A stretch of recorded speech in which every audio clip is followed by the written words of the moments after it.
খুব কত সুন্দর হলো ধুন্দুলগুলো ধরে আছে এখানে, এবং কোনো ধরনের স্পোর্ট ছাড়াই ধুন্দুলগুলো হবে।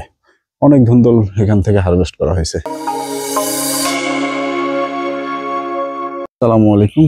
যেটা দেখাচ্ছি সেটা এই যে আমার বাড়ি আর যাতে টমেটো গাছগুলো আছে তার উপরে যে মাচাটা দেওয়া হয়েছিল, আমি কয়েকবার এই ভিডিওগুলো করি, প্রায় হলো 7-8 দিন পর পরেই।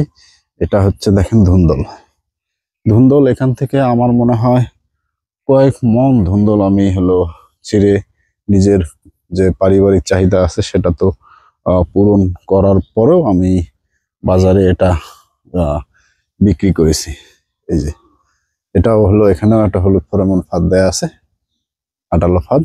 এখানেও দেখেন এই পোকাগুলো পরে, এটা মনে হয় কিছুক্ষণ আগে পড়লো, ওই জন্য নর্মালি করতেছে পোকাটা।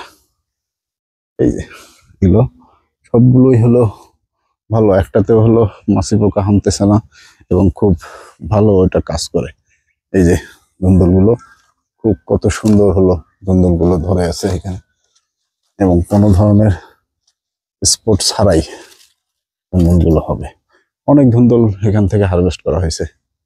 এই যে যথেষ্ট পরিমাণ ধুন্দুল হারভেস্ট করা হয়েছিল, এবং আজকেও এখানে হারভেস্ট করা হবে। একটু পরেই এই ভিডিওটা শেষ হলেই হয়তো এখান থেকে এই ধুন্দুলগুলো হারভেস্ট করা অলরেডি শুরু হয়ে যাবে।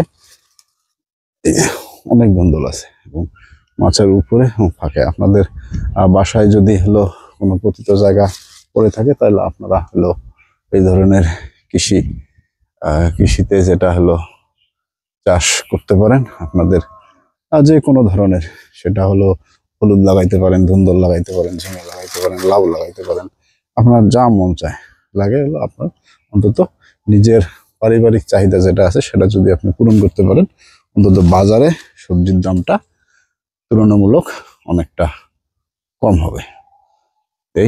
ঠিক আছে, ভালো থাকবেন সকলে। আসসালামু আলাইকুম।